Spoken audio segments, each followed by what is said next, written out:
Looking at my garden, if indeed you can call it a garden, it's probably necessary to have an overview of where it sits.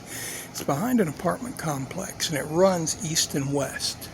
Behind me to one side, a neighbor has chickens. There's a big tree that provides, unfortunately, some shade.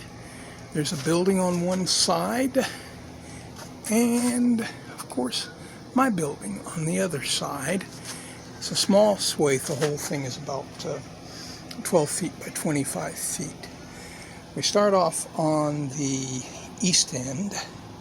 We have a number of tomatoes. They're kind of sunlight deficit, unfortunately, and I use this as sort of the infirmary. So I'll a lot of times put things here that might in fact be ill. And then we have my greenhouse, which is really just a big plastic bag ordered off of Amazon. And normally I keep seedlings in here, but I'm between seedlings generally at the moment. But I've got some squash in here because I don't have any other place to put them where they get good sunlight. Then we come over to the main part of the garden. Watering system, the timer's broke, so I'm doing it by hand.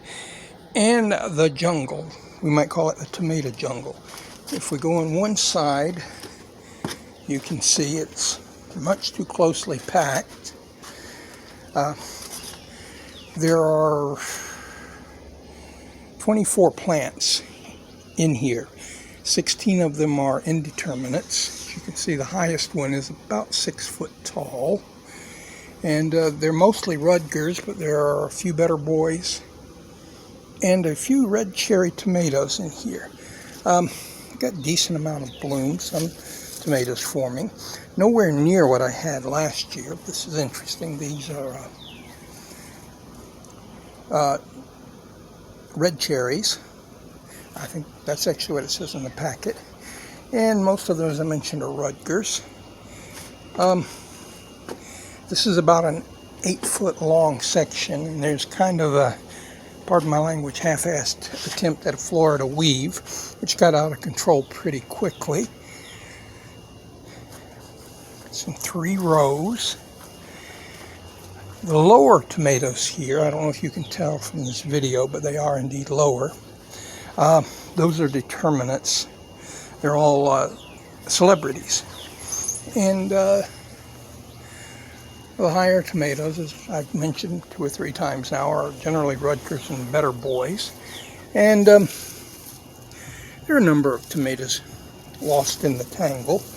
I don't have any idea what the ultimate outcome will be. Last year I had about 50 plants and I produced about 300 pounds of tomatoes. I'm not going to come anywhere close to that this year, even if the indeterminates put on a second blush. Over here, oh, that's my one attempt at flowers, sunflowers. Over here we have the cucumber patch. And the cucumber patch is doing pretty well, actually. I'm pulling 3 or 4 a day.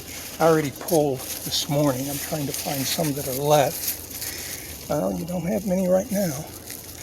But, yeah, there are a few in there. But it's about 6 foot long. And there's a net trellis buried in there. It's about to be overcome. There are more cucumbers on the other side. And I've got a second wave of them growing inside under the grow light. And that's just a holly bush and some weeds. And again, we're back to the greenhouse. And as you can see, it's an old beat-up apartment complex. Right outside this end, outside the stockade fence, those are privet hedges or ligstrum. And it's full of bees. You can't tell that right now.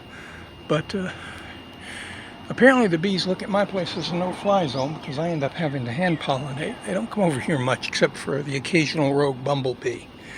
Anyway, that's my garden.